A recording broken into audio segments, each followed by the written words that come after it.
The air inside the VIP dining room of the Meridian did not move. It sat thick, amber, and still, the way air only does in rooms where no one is permitted to be anything less than perfect.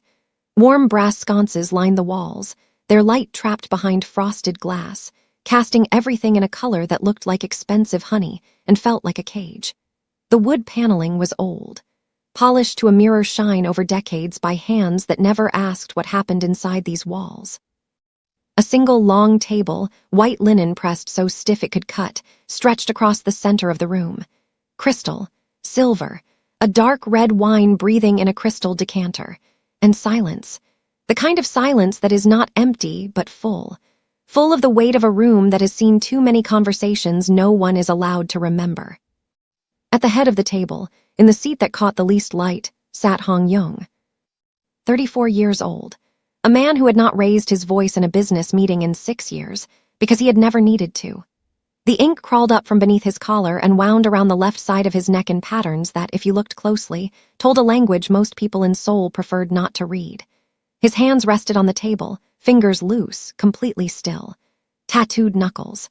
A gray suit, tailored so precisely it looked like it had been sewn onto him. 3 lieutenants sat down the table from him, broad-shouldered men in dark clothes, eyes moving at intervals like security cameras. They spoke in low voices. Names, schedules, numbers, the kind of words that are spoken in rooms like this and vanish before morning. Seoul did not call him by his name in whispers. They called him the surgeon because he was precise, because he did not make mistakes, because when he entered a room, the room understood what it was dealing with before a single word was spoken. He had not smiled in 15 years, not since the day he came home and found a door left open and a boy's shoes still by the threshold, and nothing else. The heavy oak doors at the far end of the room did not open. They were forced. A sound like a fist striking wood too hard, sharp, wrong, out of place.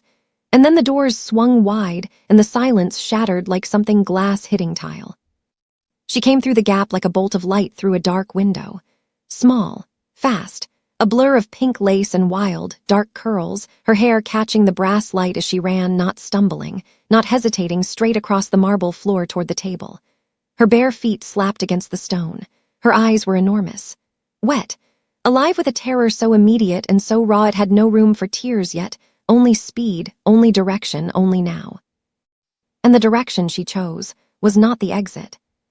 She did not stop at the edge of the table, did not look at the lieutenants, did not flinch at the size of the men or the weight of the room or any of the 1,000 things that should have made a child this small turn and run the other way. She ran straight to the most dangerous man in Seoul. And she leapt. Her small body crashed into his lap with enough force to knock the breath out of a lesser man. Her hands, tiny, trembling, surprisingly strong, seized fistfuls of his gray jacket at the lapels and held on with a grip that turned white at the knuckles. She pressed herself into his chest like she was trying to disappear into him. And then, still gripping, still shaking, she turned her head slowly, deliberately, and pointed one small finger at the woman standing in the doorway behind her. Her voice came out high, cracked, certain. "She's not my mom." Yong did not breathe. Not for a full beat.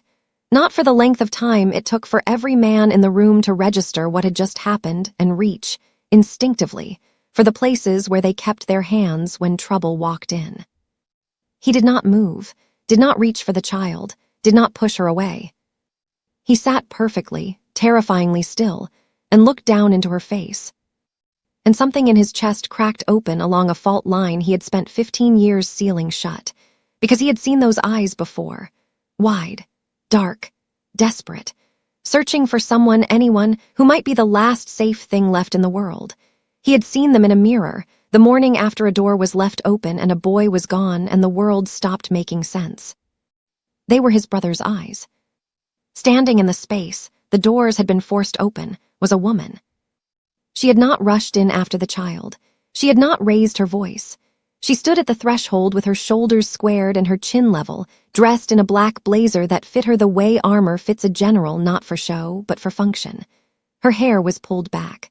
Her hands were folded in front of her, relaxed, unhurried. A silk watch on one wrist, a pearl on each ear. She looked to anyone glancing quickly, like someone who had simply come to collect a child who had wandered off at a dinner party. But her eyes were not a mother's eyes. They were the eyes of someone who had just watched a piece of inventory walk out of a warehouse and was calculating, calmly, efficiently, how long it would take to bring it back. No one at the table moved. A crystal wine glass trembled on the white linen, not because anyone was touching it, but because the silence in the room had become a physical pressure, the kind that makes things vibrate. A fork, set perfectly parallel to a plate 3 seats down, had shifted a fraction of an inch. A lieutenant's hand, resting casually on the table, had gone completely white at the fingertips. Every pair of eyes in the room, the 3 lieutenants, the 2 staff who had been refilling water, the single bodyguard standing by the service entrance, was locked on the same image. A 5-year-old girl in a pink dress, clinging to the chest of the man's soul called the surgeon, pointing at a woman who had not yet said a word. No one breathed, the room held, and waited. The first to react was the man on Hong Yong's left, a thick-necked man named Tisu, who had been with Hong Yong long enough to know the difference between a situation that required a response and one that required a wall. His hand dropped below the table edge, not reaching for anything yet, but ready. His eyes fixed on Madame Song and did not move. The second across the table, a lean, quiet man called Byung-ho, rose from his seat without a sound, not standing straight, shifting, repositioning his body so that the line between Madame Song and Hong Yong's chair was no longer a clear one. He became an obstacle, calm, deliberate. The third, the youngest, a sharp-eyed man named Sung-min, did not move at all. He simply turned his head toward the bodyguard by the service door and held his gaze for exactly 1 second. A signal. The bodyguard's posture changed. None of them spoke. Hong Yong had not told them to do any of this. He did not need to. This was what years of loyalty looked like when it was tested without warning. Hong Yong looked down. Sheila's fingers had not loosened. If anything, they had tightened, small knuckles white against the gray fabric of his jacket. The lace of her pink dress bunched and creased where she had grabbed him. Her whole body was shaking. Not the kind of trembling that comes from cold or excitement. The kind that comes from the body trying to run and having nowhere left to go. She was pressing her face into his chest, her breath coming in sharp, uneven bursts that he could feel against his sternum through 2 layers of fabric. Her curls had fallen across one side of her face, damp at the ends, not from rain. From tears she had already cried before she got here. And her fear was real. Hong Yong had spent his life reading people, reading the difference between performance and truth, between a bluff and a breaking point. This child was not performing. This child was terrified. And she had, for reasons he could not yet explain, decided that the safest place in the world was pressed against a man who had made half of Seoul afraid to say his name. Her voice came out muffled against his jacket, barely above a whisper, but in the silence of the room, every word landed like a stone in still water. She came to the house. A breath. She said she was. She said Mom sent her. Her chin trembled, her grip tightened. But Mom doesn't look like that. A pause, longer this time. The kind of pause a child makes when they are trying very hard to hold something together and can feel it slipping. I want my mom. I want my real mom. Hong Yong did not move his arms, did not pull her closer or push her away. He sat exactly where he had been sitting when she landed in his lap, and he looked at her, and when he spoke, his voice came out softer than any man in that room had ever heard it. One word. Where? Sheila blinked up at him. Her dark eyes, swollen, searching, met his for the first time. She did not understand the question, not yet. He asked again, same word, same quiet tone, patient. Where is she? Your mom, where does she live? The girl's lips parted, she swallowed, and in a voice that was barely there, she told him. Outside the forced open doors, Madame Song had not raised her voice, had not shifted her weight, had simply waited the way a person waits when they have done this enough times to know that patience is the sharpest weapon in the room. Now she moved. One step, then another, slow, measured. Each footfall deliberate on the marble, the sound of it filling the silence the way a clock fills an empty room. She did not look at the lieutenants, did not acknowledge the bodyguard by the door or the frozen staff or the trembling crystal on the table. She looked only at Hong Yong. And her expression was not anger. It was not desperation. It was the calm, quiet certainty of someone who had never, in all the years she had been doing this, been told no by anyone who mattered. She believed this would be simple. Hong Yong watched her approach. He did not look away, did not blink. He counted her steps the way a man counts the distance between a bullet and a body, measuring, calculating, turning the moment into something precise and cold and inevitable. Then he looked down at Sheila one more time. At the girl pressed against his chest. At her white knuckles and her wet curls and her eyes, his brother's eyes, looking up at him like he was the only thing left standing between her and the dark. He looked back up at Madame Song. And he spoke, 2 words, quiet enough that only she could hear them, quiet enough that the lieutenants leaned forward, quiet enough that every person in that room understood, without needing to hear the words themselves, that the night had just changed. 2 words. And Madame Song stopped walking. Welcome to our channel. Before we see what Hong Yong said and what happened next, how would you rate the intensity of this opening on a scale of 1 to 10? Drop your number in the comments right now. The Meridian did not advertise. It did not need to. There was no sign above the entrance on the narrow street in Gangnam, no menu in the window, no reservation line that connected to anything a stranger could reach. You knew about the Meridian the way you knew about certain people in Seoul. Someone told you once, and after that you understood what it meant to be told, and you did not ask again. The building itself was unremarkable from the outside. 4 stories of dark stone, flush with the facades on either side, the kind of structure that the eye slides over without registering. But inside, past a single unmarked door and down a corridor lit by recessed lights the color of aged amber, the world changed. The ceilings were high. The wood was old, dark, dense, imported decades ago from somewhere no one quite remembered. The rooms were small and private and separated by walls thick enough to swallow sound. It was the kind of place where men who had spent years making themselves invisible could finally be seen, and where the things they said and agreed to and signed over a glass of whiskey would never reach the outside world. Hong Yong had chosen it for exactly that reason. He had been coming here for 3 years, at first monthly, then weekly, and now, for the past 8 months, every Thursday. The same booth, the same table, the same seat at the head where the light from the brass sconces did not quite reach and the shadows pooled in the corners like something living. The staff knew his order before he sat down. They knew not to hover. They knew not to make eye contact for longer than was necessary to confirm that a glass had been filled.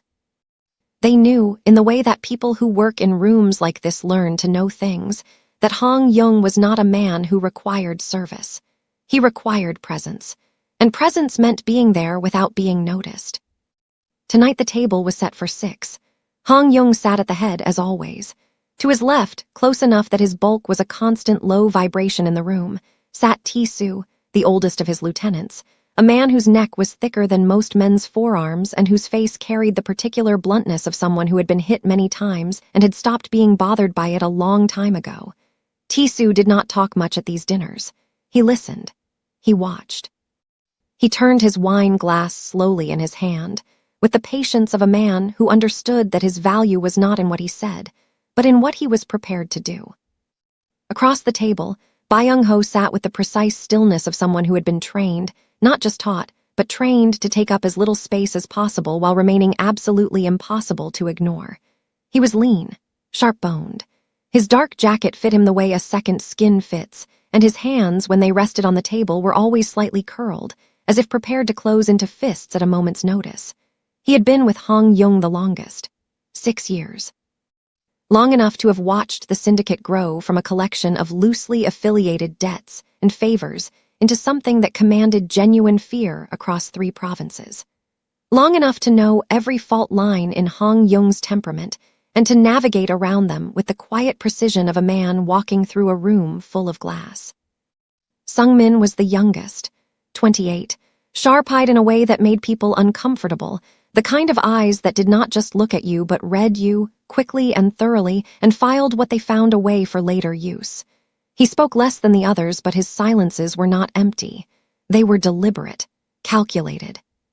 He had joined Hong Yong's operation 2 years ago, referred by no one, recommended by no one, appearing one afternoon at the edge of a transaction that required someone with his particular set of skills, and simply, without drama, without negotiation, becoming indispensable. The other 2 seats at the table were occupied by men Hong Yong did business with. Associates. Not friends. Hong Yong did not have friends, in the way that word is typically meant. He had people who were useful. People whose usefulness he valued and whose continued cooperation he ensured through a combination of mutual benefit and the quiet, ever-present understanding that Hong Yong's displeasure was not something anyone in the room wanted to experience firsthand. Tonight the associates were a real estate developer from Blasian, whose name Hong Yong had not bothered to remember beyond the first syllable, and a financier from the outlying districts, whose portfolio included several institutions that were, on paper, entirely legitimate, and were, in reality, something else entirely. The developer was talking. He had been talking for the better part of 40 minutes, and Hong Yong had been listening to him the way a man listens to rain, registering the sound without attaching meaning to any individual drop. The developer's voice was the kind of voice that filled space without adding anything to it. High, enthusiastic, confident in a way that suggested he had never once in his life been told no by someone he could not simply outspend. Hong Yong watched his mouth move and thought about nothing in particular, which was, for Hong Yong, a form of deep concentration. When his mind went quiet like this, it was not because he was bored. It was because he was paying attention to everything at once. The room, the exits, the temperature of the people around him, the 1,000 small signals that most people learn to ignore and that Hong Yong had spent a lifetime learning to read. Tisu poured more wine into Hong Yong's glass without being asked. Hong Yong did not drink it. He left it where it was, the dark red catching the light, and let his gaze drift, not to any particular point in the room, but across the surface of it, the way a predator's gaze drifts across a landscape it has already mapped. This was what his life looked like on a Thursday night. Controlled, quiet, precise. A room full of people who understood, without it ever needing to be said aloud, that Hong Yong was the reason they were here, the reason the wine was good, the reason the conversations they were having would remain private. He was not the loudest man in the room. He was not the largest. He did not need to be. He was the still point around which everything else turned, the fixed axis, the gravity well, the center of a system that held together because he held it together, and that would fly apart the moment he chose to let it. Seoul knew this. The people who mattered in Seoul, the ones who moved money, who owned buildings, who controlled what was built and what was demolished and what was quietly, efficiently erased, they knew the name Hong Yong the way a coastline knows the tide. Not with fear, exactly. With awareness, with the particular kind of respect that is indistinguishable from caution. He had earned it, not through violence alone, though violence had played its part in the early years when the syndicate was still building its teeth. He had earned it through the thing that violence alone could never produce, reliability. Hong Yong kept his word. Every single time. If he said a deal would close, it closed. If he said a problem would be handled, it vanished. If he said someone's name would disappear from a ledger, by morning the ink was gone. This was the engine of his empire, not fear, but the absolute, bone-deep certainty that Hong Yong would deliver exactly what he promised, and nothing more and nothing less. And so the empire grew, quietly, efficiently, the way things grow when no one is watching and no one is meant to be.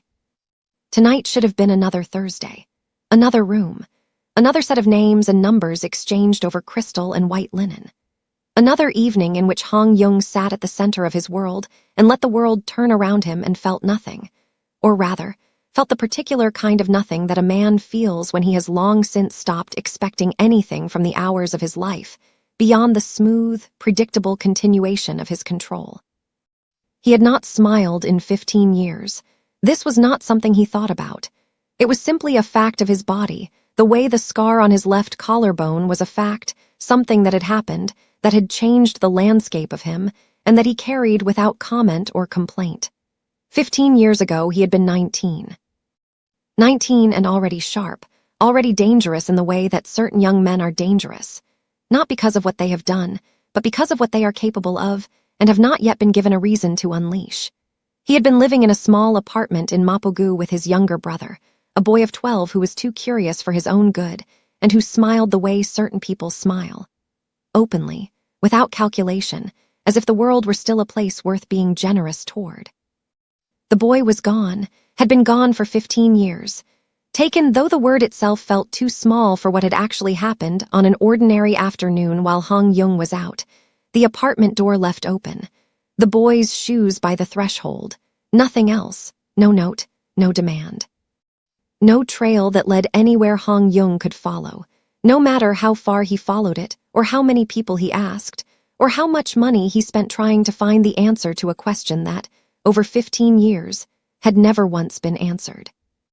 He had built an empire looking for that answer, had made himself powerful enough to reach into every corner of Seoul, every back room and hidden ledger and whispered transaction, because power was the only language that might eventually translate into the truth of what had happened to a 12-year-old boy on an ordinary afternoon in Mapogu.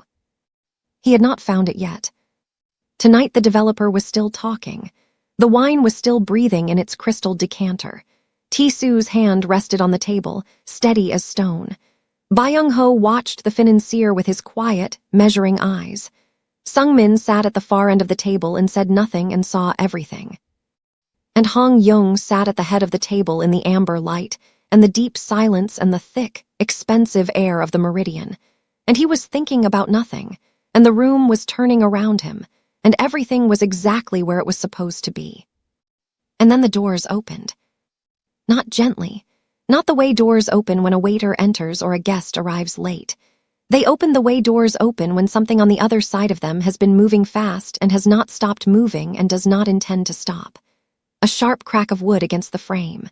A rush of air from the corridor, cooler, thinner, wrong, flooding into the room like water into a sealed space. And through the gap, a blur of pink. Small, fast.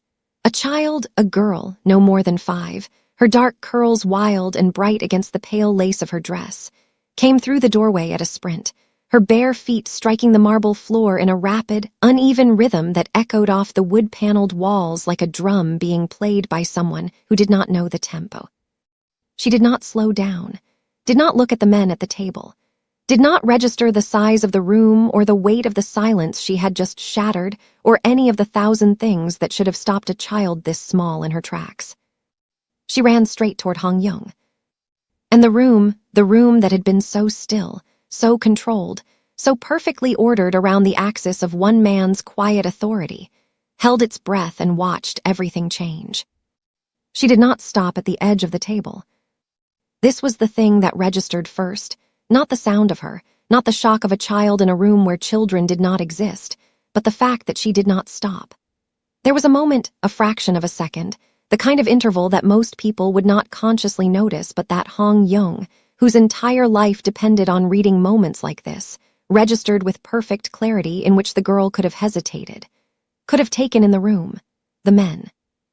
The dark suits and the hard faces and the particular quality of stillness that filled a space when Hong Yong was at the center of it. Any child would have. Any child with instincts intact and a body that understood danger would have felt the weight of this room press against her and slowed down and looked for another way. She did not slow down. She did not look for another way. She ran directly to him.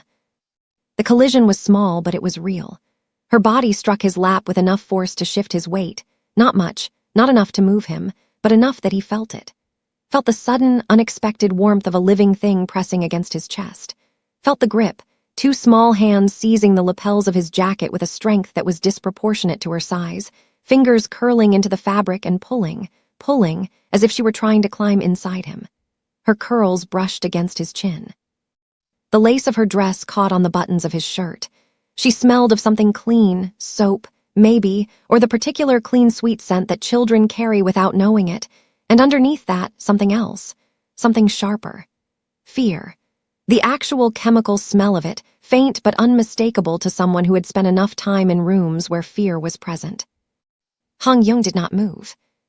He did not reach for her, did not push her away, did not look at Tisu or Byung-ho or Sung-min or either of the two associates, who had both gone very still in the particular way that men go still when they have just realized that the evening they planned for has ended and the evening they are about to have has not yet begun. He simply sat, the way he always sat, with the controlled, deliberate stillness of a man who understood that stillness was its own kind of power, and let the girl press herself into him and looked at her face. She was terrified. Not the theatrical terror of a child who has been startled or who wants attention. This was the other kind. The kind that lives in the body before the mind has finished processing what caused it. Her pupils were blown wide, the dark of her irises almost swallowed entirely. Her jaw was tight, clenched, actually, in a way that no 5-year-old jaw should be able to clench, as if she were physically holding something back. Her breath came in short, uneven bursts against his chest, each one slightly faster than the last. And then she turned her head. Slowly, deliberately, the way someone turns their head when the thing they are afraid of is behind them and they need to prove to themselves or to someone else that it is still there. She turned, and she looked at the doorway, and she raised one small arm and she pointed. Her finger was steady. That was the detail that would stay with Yong long after everything else about this night had been turned over and examined from every angle. In a body that was shaking, shoulders, hands, the small frame pressed against him vibrating with a tremor that seemed to come from somewhere deeper than muscle, her finger was steady. Certain. The kind of certainty that does not waver because it does not need to. The kind that has already seen the truth and has nothing left to doubt. She's not my mom. The words came out high, cracked at the edges, but clear. Clear enough that every person in the room heard them. Clear enough that the developer from Blasian, who had been mid-sentence when the girl came through the door and had not finished that sentence since, felt something cold move through his chest that he would not be able to name for several days afterward. The woman in the doorway did not flinch. She stood where she had appeared, at the threshold, one hand resting lightly on the frame of the door as if she had simply arrived and was waiting to be acknowledged. She was dressed in black, a blazer tailored close to the body, the kind of garment that suggested money without announcing it. Her hair was pulled back from her face in a way that was severe and elegant at the same time. She was not young, mid-40s, perhaps, but she carried her age the way certain women carry expensive things, as if it belonged to her and as if she had chosen it. Her expression was calm. This was the thing that landed second, after the girl's words, after the stillness of the room had rearranged itself around the new shape of the moment. The woman's expression was calm.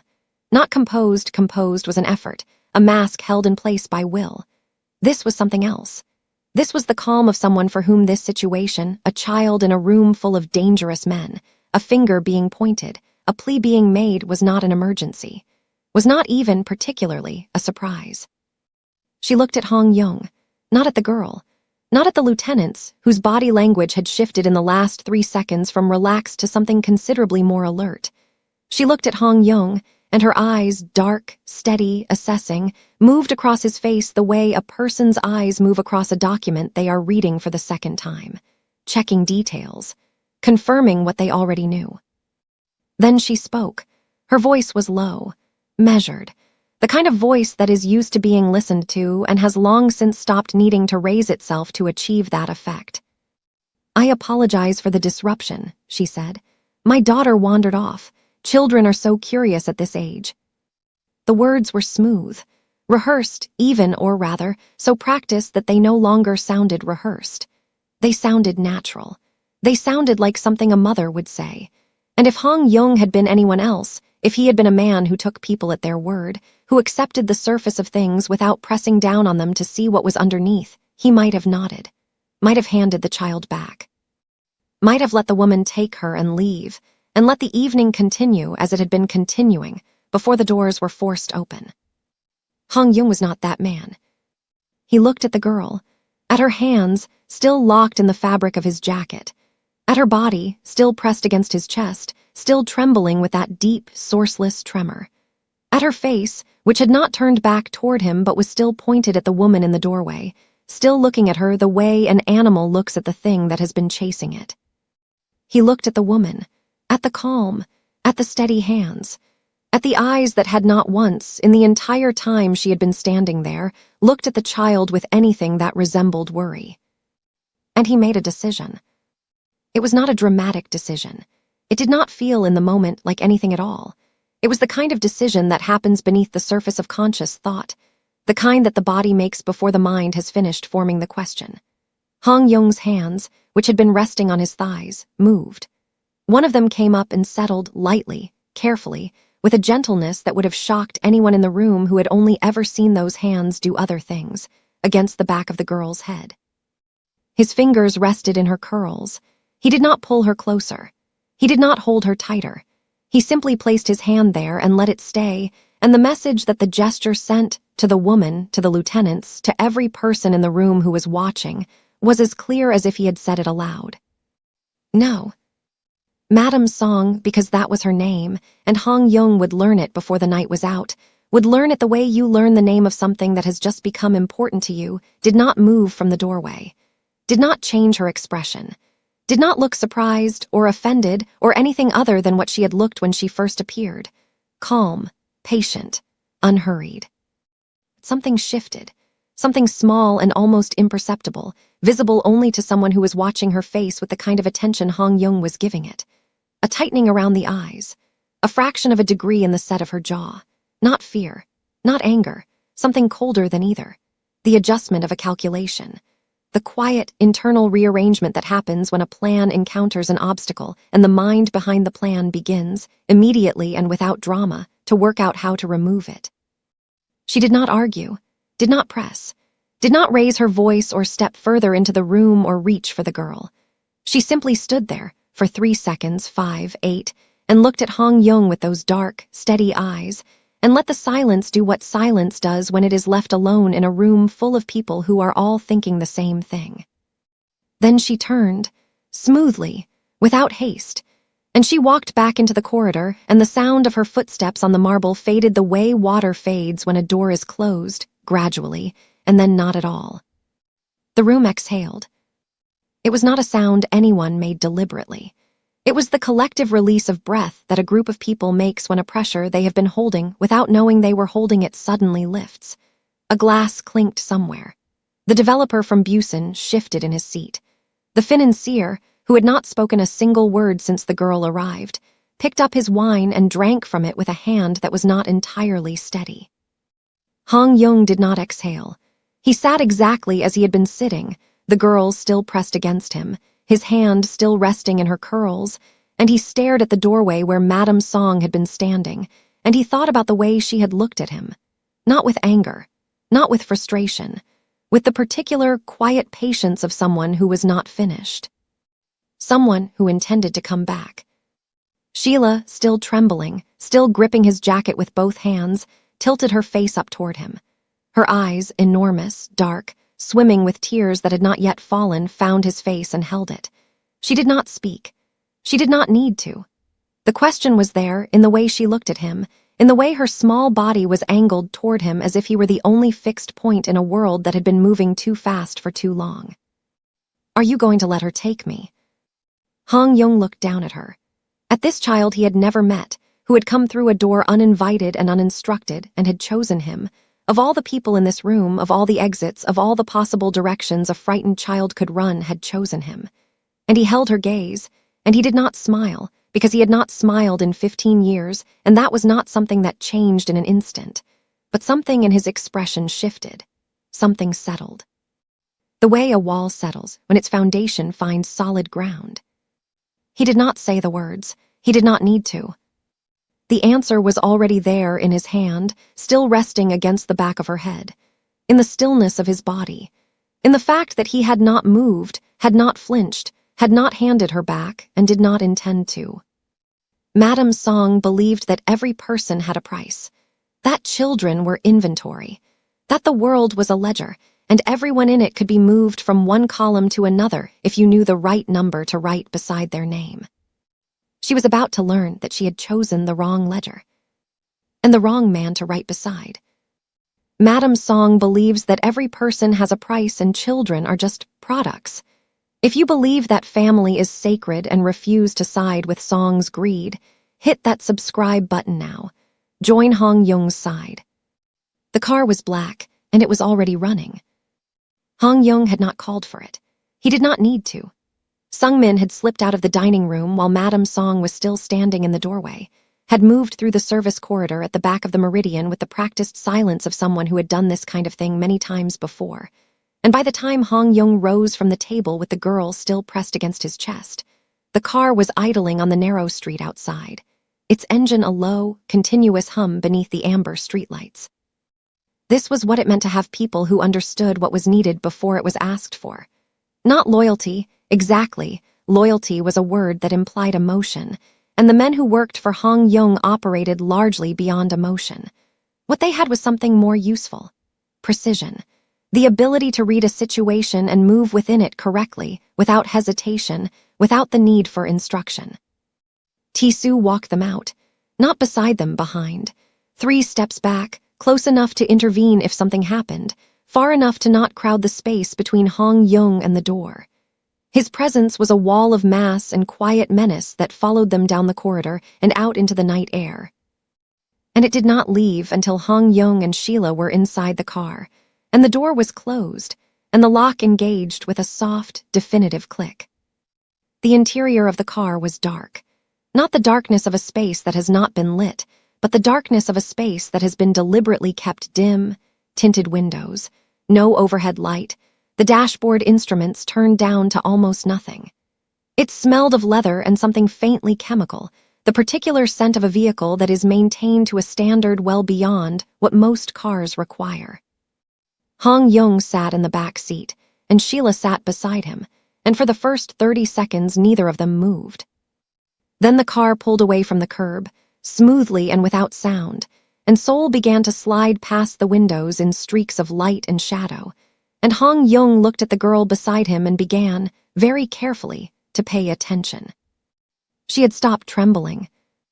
This was the first thing he noticed. In the dining room, in the heat and the noise and the weight of all those eyes watching her, her body had been in continuous motion, a fine, uncontrollable vibration that seemed to come from somewhere beneath the surface of her skin.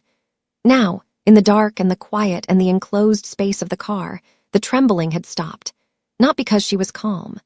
Hong Yong could see, even in the low light, that she was not calm. Her hands were still clenched in her lap. Her shoulders were still drawn up, tight, held close to her neck in a way that made her look smaller than she already was. But the trembling had stopped, and in its place was something else.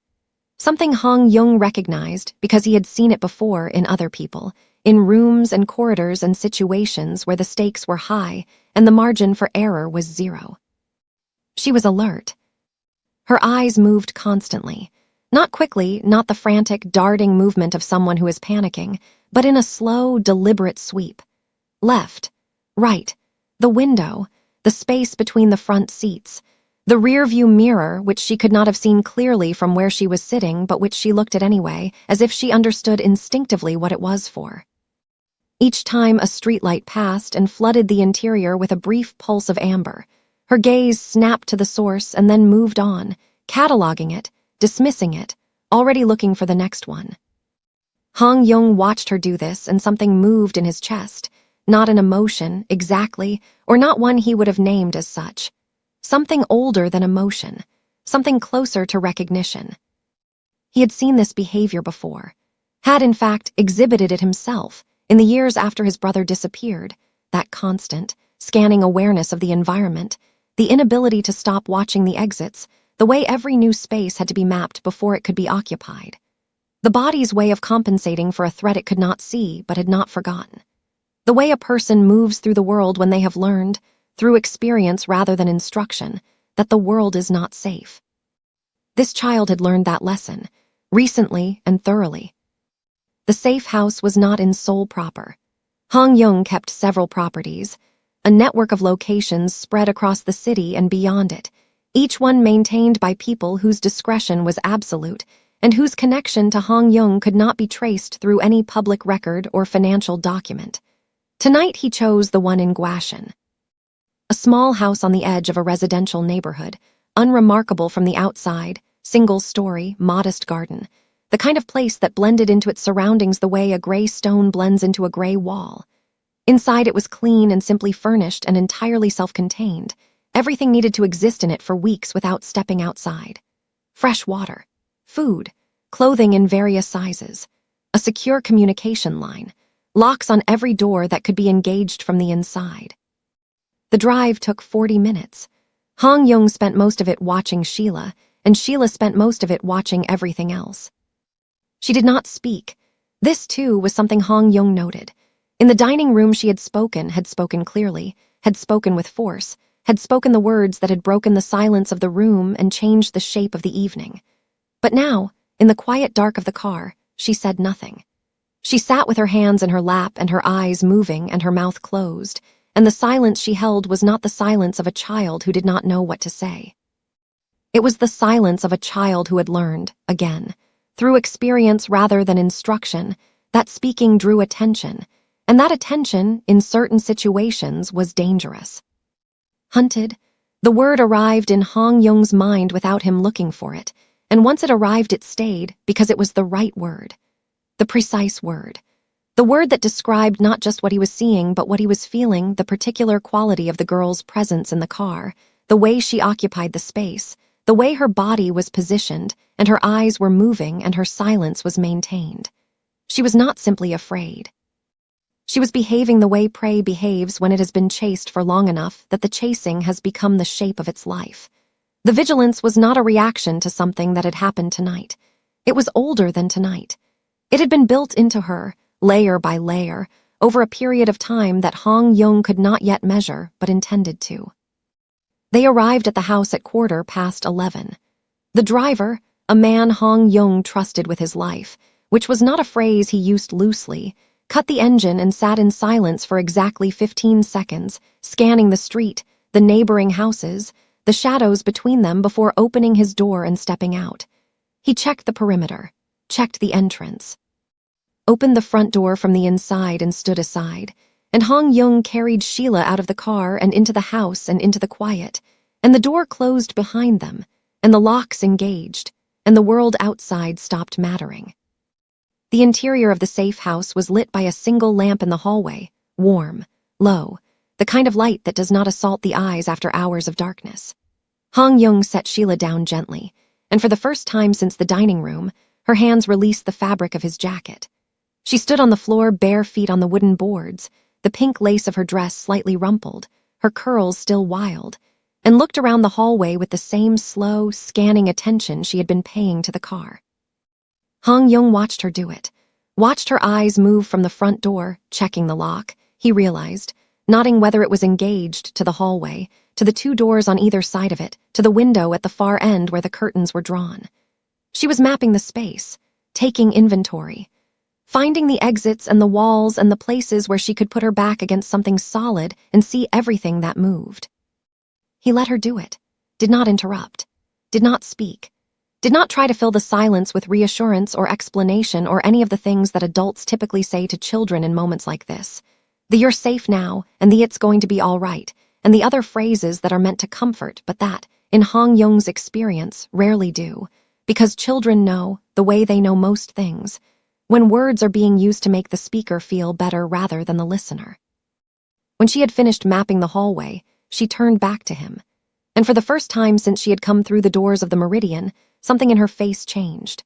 Not a smile, not even close to a smile, but a loosening. A fractional release of the tension that had been holding her jaw and her shoulders and the space around her eyes in that tight, braced configuration. As if the room had passed some test she had been applying to it and had been found, if not entirely safe, then at least survivable. Yong moved into the kitchen, a small, clean room at the back of the house, and opened the refrigerator. There was milk. There were eggs. There was bread and butter and several containers of food that had been stocked by someone whose job it was to keep places like this ready for exactly this kind of use. He took out the milk and poured a glass of it and brought it back to the hallway and held it out to Sheila at the height where her hands could reach it. She looked at the glass, then at him, then at the glass again. She took it, both hands wrapped around it, small fingers pressing against the cool surface of the glass, and she drank, slowly, carefully, the way someone drinks when they are not sure how long it will be before they are allowed to drink again. Yong watched her drink and felt the thing in his chest move again, the thing that was not quite emotion, but was not quite not. It was the same thing he had felt in the dining room, when her eyes had met his and he had seen his brother's face looking back at him. But it was different now. Sharper, more specific. In the dining room, it had been a shock, a sudden, unwelcome collision between past and present that had momentarily paralyzed him. Here, in the quiet of this small house, with this small girl holding a glass of milk in both hands and looking at him with eyes that were still wary but were beginning, very slowly, to be something other than wary, it was not a shock. It was a pull.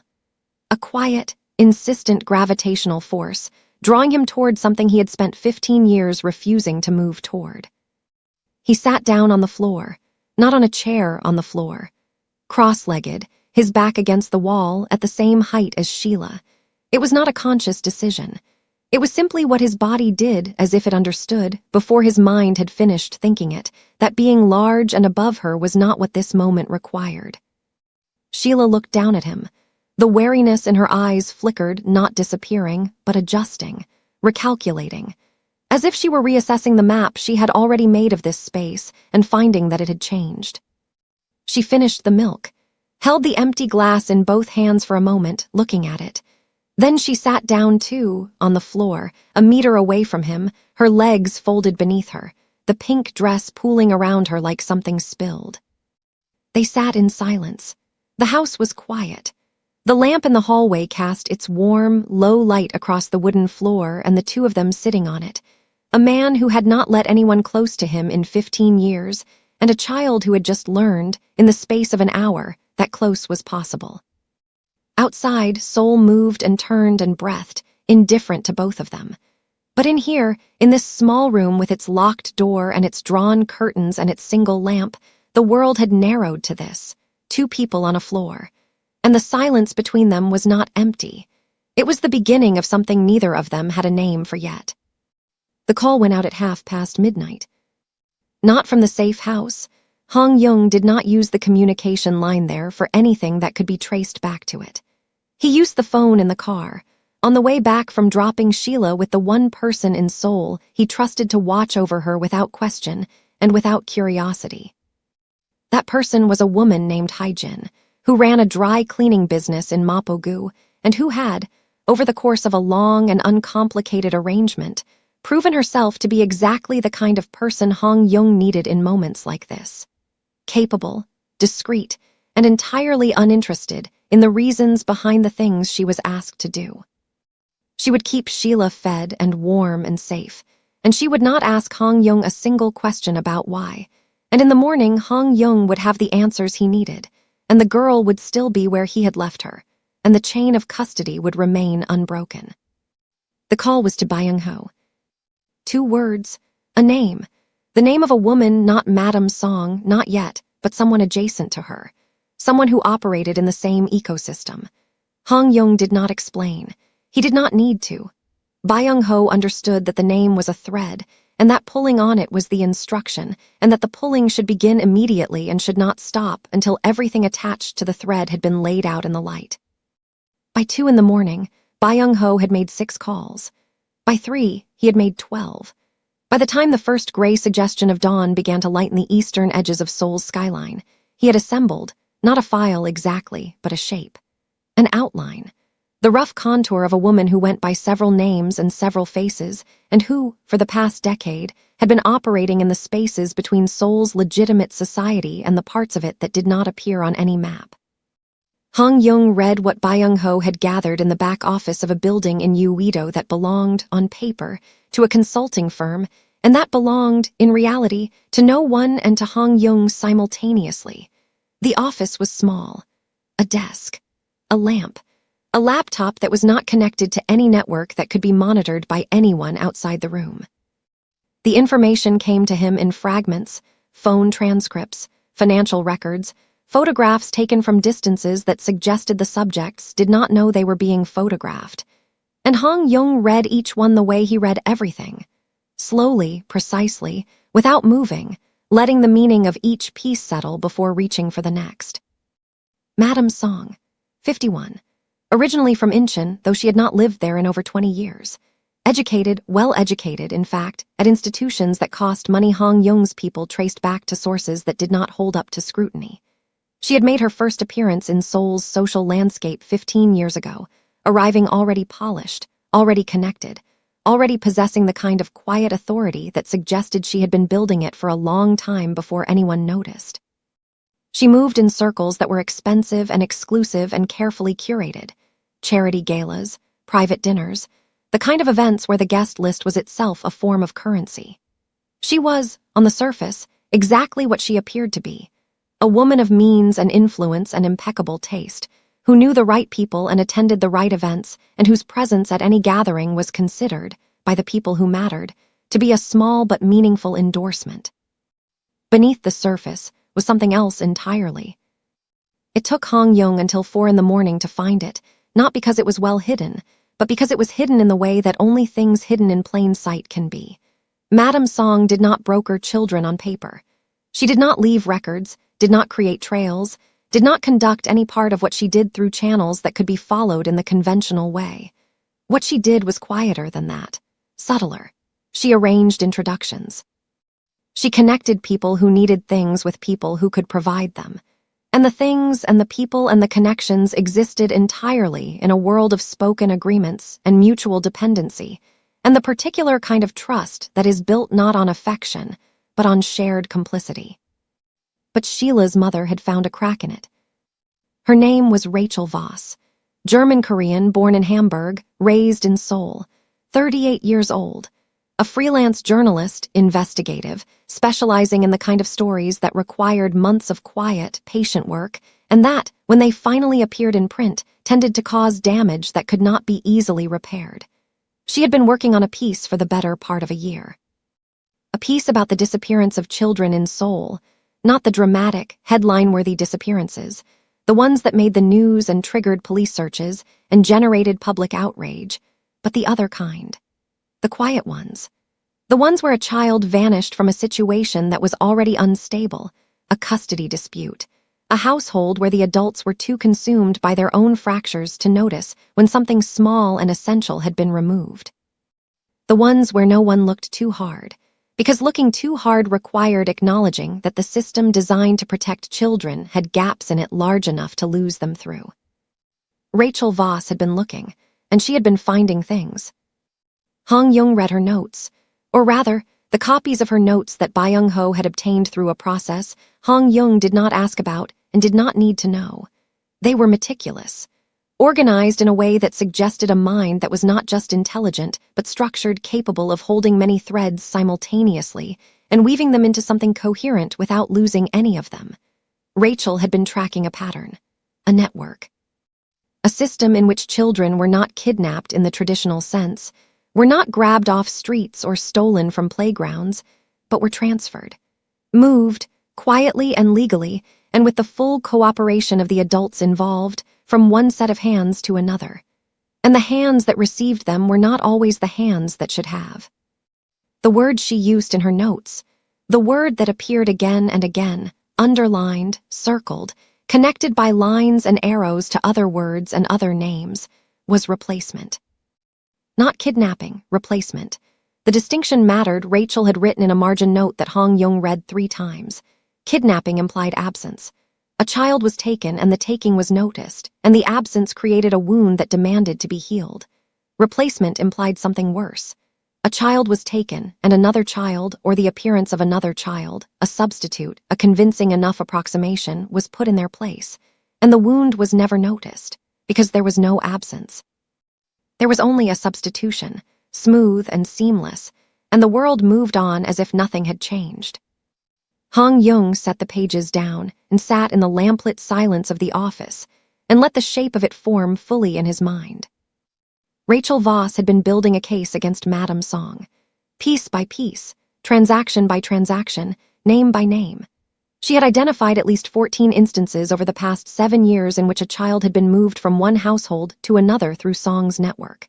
She had identified the clients, wealthy families, mostly, people for whom a child was not a person but a requirement, a social necessity, something that filled a space in a life that had been designed to have that space filled.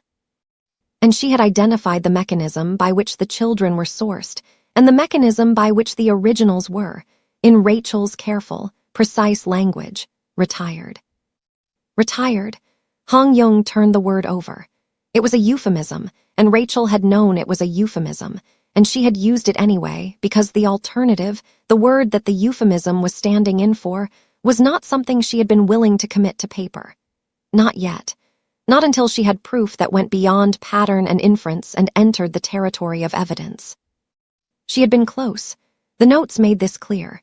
She had been assembling the final pieces, the financial records that would connect Song directly to the transfers, the testimony of a former associate who had agreed to speak, and she had been close enough that Madame Song had noticed.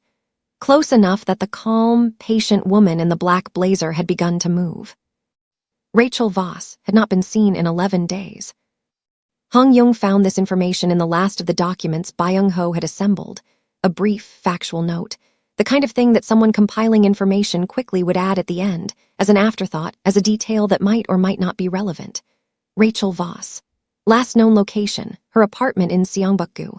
Last known contact, a phone call to her sister 9 days ago lasting 4 minutes. After that, nothing. No activity on her phone, no movement on her financial accounts. No appearance at any of the locations she frequented. Nothing. Sheila's mother had vanished. Yong closed the laptop and sat in the dark office and thought about the girl on the floor of the safe house in Gwashan, drinking milk from a glass held in both hands, her eyes moving across the room in that slow, scanning sweep that he now understood was not just fear but knowledge. Knowledge that the world she had been living in, the world of Madame's song and the calm woman in the black blazer, and the house where her mother had stopped waking up, was not a world that operated by the rules that children were taught to expect. He thought about Rachel Voss, about a woman who had spent a year pulling on a thread and who had pulled it far enough to see what was on the other end of it, and who had, for that seeing, been made to disappear. He thought about the word replacement, about the system Rachel had mapped, the quiet, efficient, almost invisible mechanism by which children were moved and mothers were erased, and the world went on as if nothing had happened. And then the thought arriving not as a conclusion but as a suspicion, a possibility, a question that had not yet been asked, but that was now, suddenly, impossible to ignore. He thought about his brother. 12 years old, taken on an ordinary afternoon. No note, no demand, no trail, no absence that the world had noticed or mourned beyond the small, private devastation of a 19-year-old boy coming home to an open door and a pair of shoes and nothing else. 15 years ago. Rachel Voss had traced Song's network back 7 years. But the network, Yong understood now, had not begun 7 years ago. It had begun before that. Perhaps much before that. Perhaps far enough before that to encompass a single afternoon in Mapogu, when a door was left open and a boy disappeared and no one in all of Seoul, no matter how much money or power or desperate, furious will was brought to bear on the question, could explain where he had gone. Yong sat in the dark. The lamp buzzed faintly. Somewhere outside, the city was waking up, the first sounds of traffic, of doors opening, of a day beginning that would look, from the outside, exactly like every other day in Seoul. But inside the office, in the silence, something had shifted. A question had been asked, not aloud, not in words, but in the deep, structural way that certain questions are asked, the way they rearrange the architecture of a person's understanding of their own life. And the question was this: had Madame Song's network been the thing that had taken his brother? And if it had, then Rachel Voss's ledger was not just evidence of a crime. It was the key to the only door Yong had been trying to open for 15 years. They came at 3 in the afternoon. Not in the early hours, when an attack might be expected, not in the gray, vulnerable window between midnight and dawn when the body is at its lowest and the mind at its slowest. They came in the full light of a winter afternoon, when the neighborhood was awake and the streets were populated, and the attack would have to be fast, precise, and contained. This was deliberate.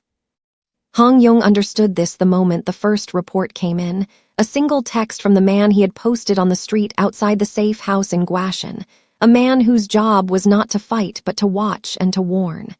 The text was 3 characters long. A code. It meant, they are here, and there are more of them than expected. Yong was not at the safe house when it happened. He was in Uido, still working through the information Byung-ho had assembled, still turning the shape of Madame Song's operation over in his mind, the way a jeweler turns a stone, looking for the facet that would catch the light and reveal what was underneath. But the code was the code, and Yong moved the moment he read it. He was in a car within 40 seconds. He was on the phone to Tisu within 60. And he was calculating, with the cold, rapid precision that had made him what he was, the distance between himself and the house in Blasian, and the number of minutes he had before the distance became irrelevant. Sheila was inside. The calculation took on a different weight when he thought it. Not an abstract weight, not the weight of a strategic problem being solved, but something heavier. Something that lived in the body rather than the mind. He pressed the phone harder against his ear and told Tisu to move, and Tisu moved, and the car pushed through the Seoul traffic with a speed that suggested the driver understood, without being told, that this was not an ordinary errand. The attack itself had begun 7 minutes before Yong's text arrived. 4 men. They came from 2 directions, 2 from the street, 2 from the narrow alley that ran behind the house. They were dressed ordinarily. Dark jackets, the kind of clothing that did not attract attention in a residential neighborhood in winter. They moved quietly, efficiently. The man Yong had posted on the street, a lean, watchful person named Yiwon, who had been doing this kind of work long enough to have developed an instinct for the shape of trouble before it fully materialized, saw them arrive and identified them immediately. Not by their faces, by their movement, the way they walked, the spacing between them, the way their eyes swept the street in a pattern that was too practiced to be casual. These were professionals, hired, not loyal. Doing a job they had been paid to do, and doing it with the particular, detached competence of men for whom the job was the job, and the reason behind it was someone else's business. Yiwon sent the code and then he moved. He did not go toward the attackers. He went toward the house, slipping through the side entrance, the one that opened into the narrow passage between the safe house and the neighboring property, and positioning himself between the back door and the 2 men who were approaching it. His job was not to win. His job was to buy time. And he bought it 30 seconds, 40, with a quiet, efficient brutality that left one of the 2 men on the ground and the other retreating to regroup, before the front door was breached, and the situation inside the house changed entirely. Haejin had already moved Sheila. This was the thing Yong would remember later, not the fight, not the blood, not the sound of wood splintering and glass breaking, and the particular ugly noises that bodies make when they collide with force. What he would remember was Haejin, the woman who ran the dry cleaning business in Mapogu and who had been asked, on short notice, to watch a child she did not know.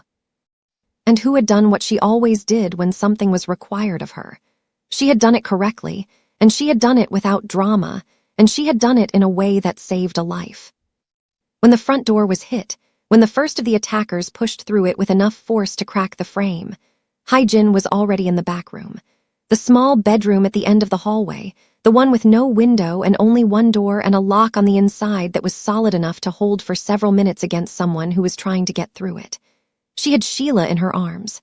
She had locked the door. She had turned off the light.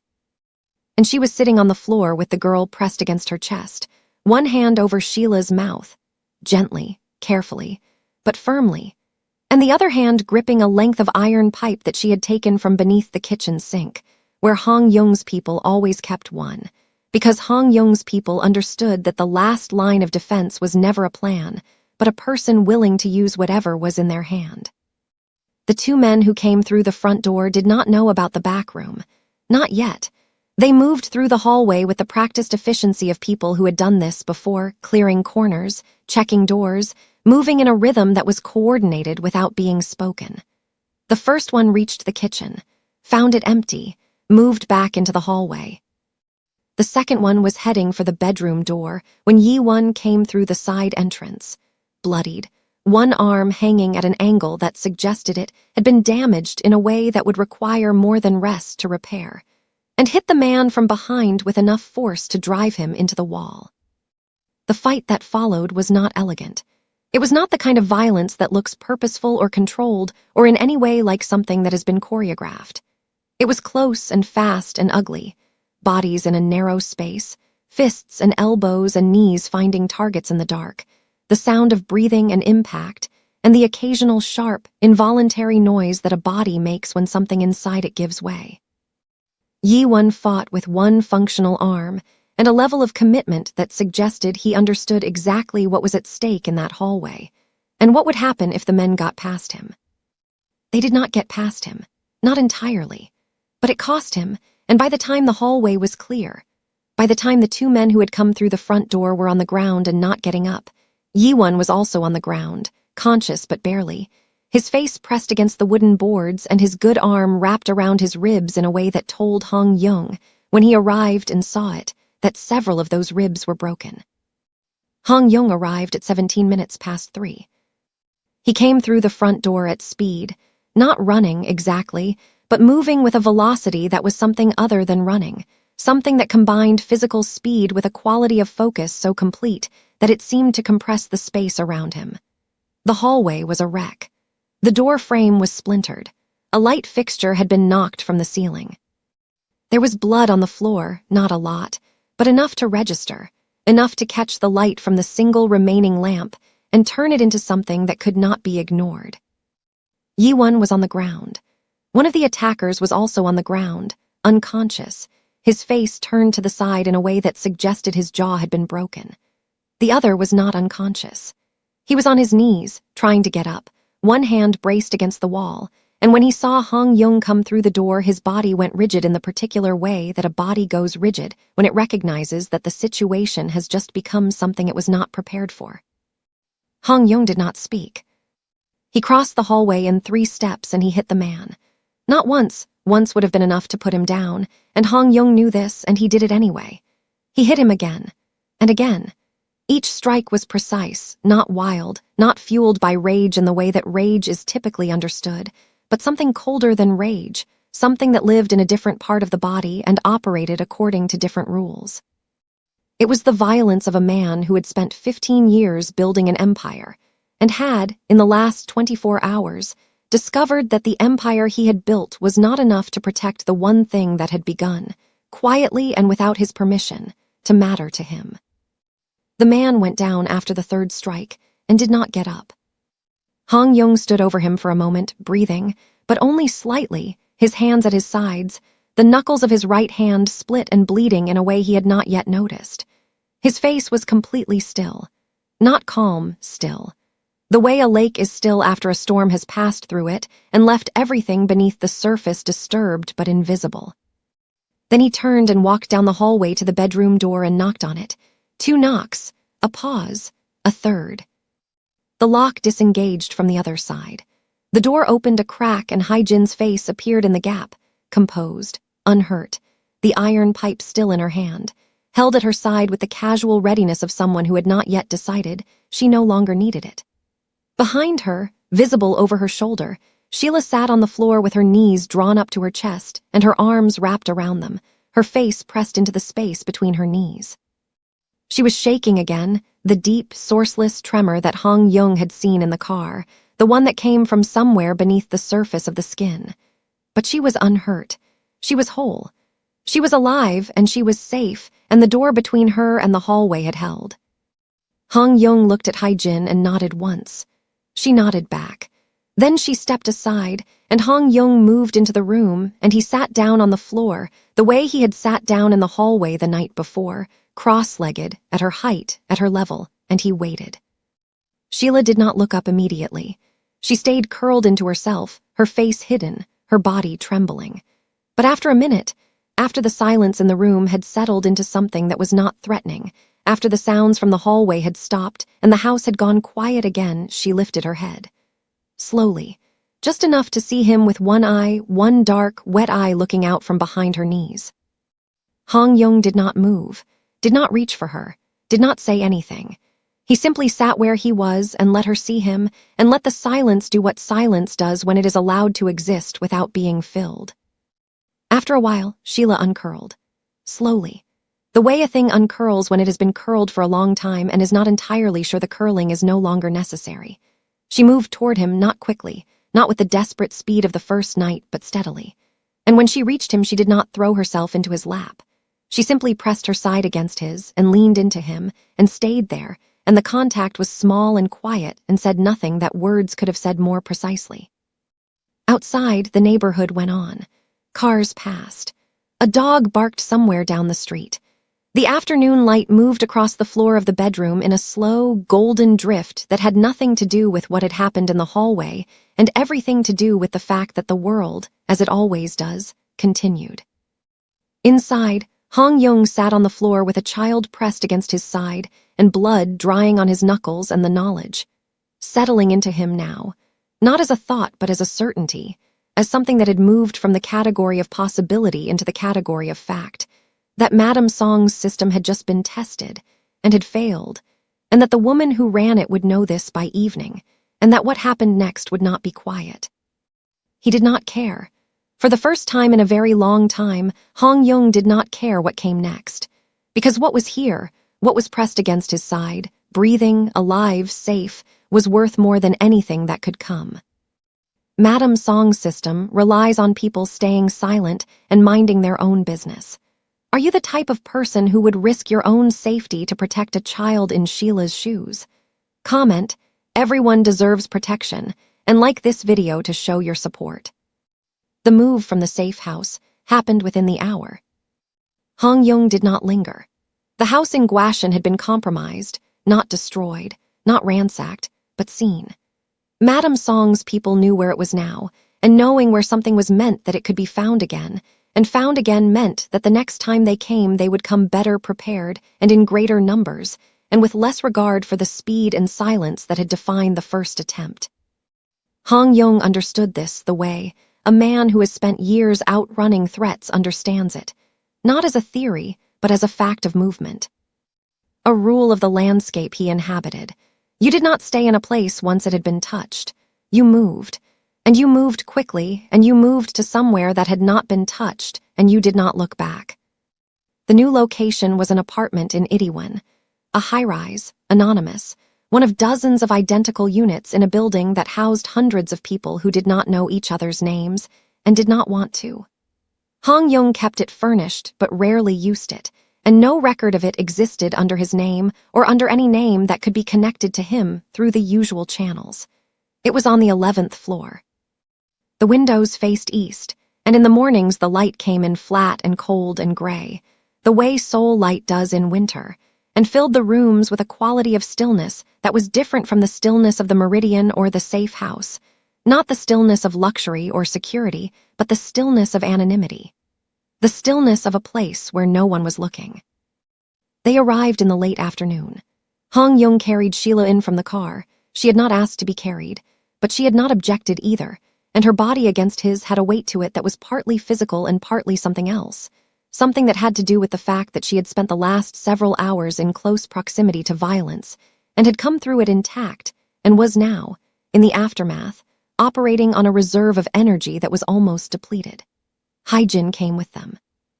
Tisu followed in a second car. Byung-ho was already inside the building when they arrived, having gone ahead to check the floors, the corridors, the exits. The machinery of Yong's protection moved around Sheila like water moves around a stone, seamlessly, without gaps, adapting its shape to the obstacle without ever stopping.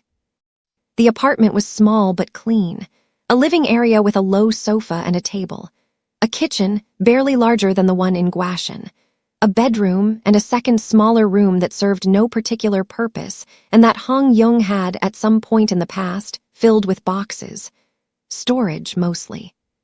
The kind of things a person accumulates over years and does not throw away, but also does not look at: clothes that no longer fit, documents that are no longer relevant, objects that have lost their function, but retained some quality that makes disposing of them feel like an act of violence against the self. It was Sheila who found the photograph. She had been sitting on the floor of the living area, her preferred position, Yong had noticed, in any new space. Not on the furniture, not on a chair or a cushion or any of the surfaces that were designed to be sat upon. On the floor, where her back could be against something solid and her legs could be drawn up and the room could be seen from a vantage point that felt, to her, like the safest one available. Yong had left her there while he spoke to Tisu in the kitchen, a conversation conducted in low voices, in the clipped, efficient language that men like them used when there was a great deal to say and very little time in which to say it. When he came back into the living area, Sheila was no longer on the floor by the sofa. She was in the doorway of the storage room. The light was on a single bare bulb, harsh and unflattering, and she was standing very still, holding something in both hands, looking at it with an expression Yong had not seen on her face before. Not fear, not wariness, something quieter than either, something that looked in the way that certain expressions look on children's faces, like the beginning of a question she did not yet know how to ask. Yong moved toward her, slowly. He had learned in the days since the dining room at the Meridian that sudden movement in Sheila's vicinity produced a response, not panic exactly, but a tightening, a reflexive withdrawal that took time to undo. So he moved slowly, and he stopped at the edge of the doorway, and he looked at what she was holding. It was a photograph, printed, not digital, the kind of photograph that existed in the physical world on paper, in a frame or an album or a box. This one had been in a box. One of the storage boxes Yong had filled years ago and not opened since. The photograph was old, not ancient, but old enough that the colors had begun to shift, the whites gone slightly yellow, the edges of the paper soft with age. It showed two boys. One was 19, tall, angular, with the particular severity of a young man who has recently discovered that the world is harder than he was told it would be. The other was 12, smaller, rounder. His face still carried the softness of childhood, but his eyes were bright and alert in a way that suggested a mind that was always moving, always curious, always looking for the next thing to understand. They were standing in a street, a narrow street, somewhere in Mapogu, the buildings behind them familiar in the way that buildings are familiar when you have walked past them every day for years without really seeing them. The older boy, Yong, had one arm around the younger boy's shoulders. The younger boy was looking up at him, and his mouth was open in what might have been a laugh, and the quality of the light suggested it was summer, and the quality of the moment suggested it was ordinary. Just a photograph, just two brothers on a street in the afternoon. The kind of image that is taken without thinking, without intention, because someone has a phone and the moment is there, and there is no reason not to capture it. Yong looked at the photograph for a long time. He did not take it from Sheila's hands. He did not need to see it more closely. He already knew it, the way you know the face of someone you have loved, which is to say completely and without effort, and from a place that is deeper than memory. He had taken this photograph himself, had taken it on a Tuesday in July, 15 years ago, 3 weeks before the afternoon that changed everything. He had taken it because his brother had said something funny, something Yong could no longer remember the words of, only the feeling of, the particular warmth that certain words from certain people produced in the chest. And because the light was good, and the moment was good, and Yong had, in that instant, been happy. He had not thought about the photograph in years, had not looked for it, had not, in all the sorting and packing and moving that had accompanied the construction of his empire, kept track of where it had ended up. It had simply been absorbed into the general accumulation of his life, filed away in a box with other things that were no longer functional but could not be discarded, and had sat there, undisturbed, for 15 years.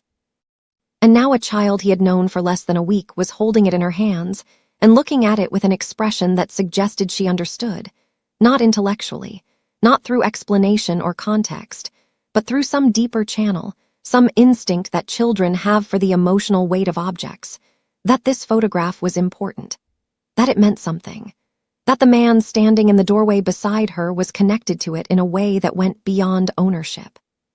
Sheila looked up at him. Her dark eyes moved from the photograph to his face and held there, and the question that had been forming, The one she had not yet found the words for finally arrived. Not in words, in a look. A small, careful, entirely serious look that said, "Tell me." Yong did not answer immediately. He moved into the room, slowly, as he always did now in her presence, and sat down on the floor. The same way he had sat in the hallway in Blasian, and in the bedroom after the attack. Cross-legged, at her level. His back against the wall and his hands resting on his knees and his face open in a way that it was almost never open, not performing openness, not manufacturing it, but allowing it. Allowing the expression to be there on the surface, where she could see it. Sheila sat down too, across from him. The photograph between them held loosely in her hands now, resting on her knees. She waited. The silence lasted a long time. Long enough that the light from the bare bulb buzzed audibly in the small room, and long enough that somewhere in the building a door closed, and the sound of it traveled through the walls and faded. Yong sat with his hands on his knees and his eyes on the photograph, and he thought about how to say the thing he had not said to anyone. Not to Tisu, not to Byung-ho, not to any of the people who had worked beside him for years, and who knew the outline of his story but had never heard the interior of it, the texture of it, the way it actually felt to live inside it. He thought about it, and then he began to speak. He told her about the boy in the photograph, not by name, not yet, but by quality, by the things that made him who he was. The way he laughed, which was too loud for indoor spaces and which embarrassed Yong in restaurants, and which Yong had loved without knowing, until it was gone, that he loved it. The way he read, voraciously, indiscriminately, anything he could get his hands on, books and newspapers and the backs of cereal boxes, and once, memorably, an entire technical manual for a piece of industrial equipment he had found in a skip, which he had read cover to cover and understood well enough to explain to Yong in terms that Yong could follow. The way he moved through the world, openly, without caution, as if the world were a place that could be trusted, as if the people in it were, by default, worthy of engagement. He told her about the apartment in Mapogu, about the way it smelled in the mornings, coffee, and the particular dusty warmth of a space where two people lived in close proximity and did not mind the closeness. About the way the younger boy would be up before Yong, already sitting at the kitchen table with a book open in front of him and a glass of milk in his hand, and Yong would come out of his room and see him there and feel something settle in his chest that he did not have a name for, but that was, he understood now, the feeling of being in a place where someone you loved was present and safe and alive. He told her about the Tuesday in July, about the photograph, about the way his brother had said the thing that made him laugh, and the way Yong had taken out his phone and captured it, and the way neither of them had thought anything about it at the time because there was no reason to, because it was an ordinary Tuesday and the sun was out and the street was quiet and there was nothing in the world, in that moment, that suggested the world was about to change. And then he told her about the afternoon it changed. He told it simply, without decoration, without the kind of language that makes painful things sound larger or more dramatic than they are. He came home. The door was open. The shoes were by the threshold, the boy's shoes, a pair of worn-out trainers that he had been meaning to replace. Yong had stood in the doorway for a long time before he moved. Had stood there and looked at the shoes and at the open door and at the empty apartment beyond it, and had understood, in the way that certain truths arrive, not gradually but all at once, like a light being switched on in a dark room, that the boy was gone, and that gone meant something different from absent, and that the difference between the two was the difference between a door that might still open and a door that had already closed. He did not cry when he told her this. He did not break. He sat on the floor of the small room in the Itaewon apartment with the bare bulb buzzing above him and the photograph between them and the child across from him, and he said the words, and the words were enough. And when he finished he was quiet, and the room was quiet, and the silence that followed was not empty but full of the weight of a thing that had been carried alone for a very long time and was now, for the first time, shared. Sheila looked at the photograph one more time.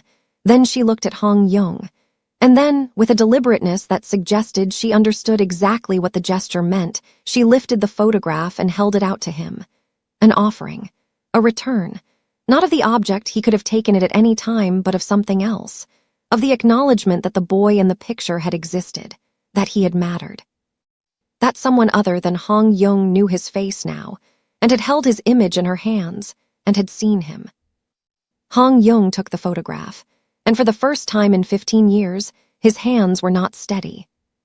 The information arrived at 11 in the evening, delivered by Sungmin in person rather than by phone or message or any of the channels that could be intercepted or monitored or traced back to their source. This, in itself, told Hong Yong everything he needed to know about the weight of what Sungmin was carrying before a single word was spoken. Sungmin did not make house calls, did not appear at locations uninstructed, did not travel across the city at night to deliver information that could have been conveyed through safer, more efficient means. The fact that he was here, standing in the hallway of the Itaewon apartment with his jacket still on, and his sharp eyes moving across the space in their usual, automatic sweep, meant that what he had found was too significant, or too dangerous, or both, to be entrusted to anything less than his physical presence. Hong Yong was in the kitchen. Sheila was asleep in the bedroom, had been asleep for 2 hours, curled on her side on the narrow bed with the photograph of Hong Yong's brother tucked beneath her pillow, which she had done without being told, and without Hong Yong seeing it happen, and which he had discovered only when he went to check on her before Sungmin arrived. The gesture had stayed with him, had lodged somewhere in the architecture of his thinking, and refused to move, the way certain small things do when they carry a weight that is disproportionate to their size. He listened to Sungmin for 20 minutes without interrupting. What Sungmin had found was not a single piece of information, but a convergence, several threads, each one innocuous on its own, that when laid side by side and examined in sequence, revealed a pattern so clean and so damning that Hong Yong understood, within the first 5 minutes, that the world he had built was not the world he had thought it was. It began with the financier from Blasian, the man whose name Hong Yong had not bothered to remember beyond the first syllable.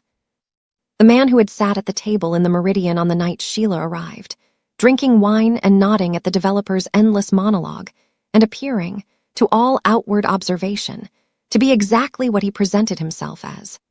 A businessman with legitimate interests and illegitimate ones, the way most businessmen in Seoul had both, and who operated in the gray space between them with the practiced ease of someone who had been navigating that space for decades. The financier was one of Madame Song's clients. Not a peripheral one, not someone who had used her network once or twice, experimentally, the way certain people experiment with dangerous things when they are bored or reckless or both. He was a core client, had been for 6 years. Had, through Song's system, acquired 2 children, both under the age of 7, both sourced through the replacement mechanism that Rachel Voss had spent a year documenting, and had integrated them into his household with a seamlessness that suggested the process had been designed, from the beginning, to be seamless. The children had new names, new histories, new documentation that traced their existence back to births that had never occurred and parents who did not exist. They were, on paper, his. Completely, legally, unimpeachably his. Hong Yong absorbed this and did not react, did not move, did not allow his expression to change in any way that Sungmin could have read. He simply listened and let the information settle into the space it needed to occupy and waited for the next piece. The next piece was the developer from Blasian. The developer whose name Hong Yong did remember because it was the kind of name that, once you knew what was attached to it, you could not forget, was not a client in the same way the financier was. He did not acquire children. He did not use Song's network for that particular purpose. What he did was provide infrastructure, properties, locations, safe houses and transit points, and the kind of physical spaces that a system like Song's required in order to function. The places where children were held between acquisition and delivery, where identity documents were prepared and histories were constructed, and the traces of previous lives were carefully, methodically erased. The developer had been providing these spaces for 4 years, had been compensated for them not in money, or not only in money, but in the particular kind of protection that Hong Yong's syndicate provided to the people who operated within its orbit. The protection of being known, of being connected, of existing in a world where certain things did not happen to you because everyone around you understood that making them happen would have consequences. Hong Yong's syndicate, Hong Yong's protection, Hong Yong's name, operating as a shield behind which Madame Song's operation had been running, quietly and efficiently, for years. Sung-min delivered this information without commentary, without interpretation, without any of the small editorial additions that people sometimes make when they are delivering news they know will be difficult, the softening phrases, the qualifications, the careful framings designed to make the blow land more gently. He simply stated what he had found, in the order he had found it, and let Hong Yong draw his own conclusions. Hong Yong drew them. The conclusions were not complicated. They did not require interpretation or inference or the kind of analytical work that Hong Yong was capable of when the situation demanded it. They were simple. Brutally, devastatingly simple. The business partners he had cultivated over years, the men he had sat across tables from, shared meals with, conducted transactions with, built relationships of mutual benefit and mutual dependency with, were not merely operating in the same ecosystem as Madame Song. They were the ecosystem. They were the clients and the infrastructure and the money and the cover that made Song's operation possible. And Hong Yong's syndicate, Hong Yong's name, Hong Yong's reputation, Hong Yong's carefully constructed web of influence and authority, had been, without his knowledge, part of what kept the whole thing running. He had been, in effect, protecting the thing that had taken his brother. The realization did not arrive as an emotion.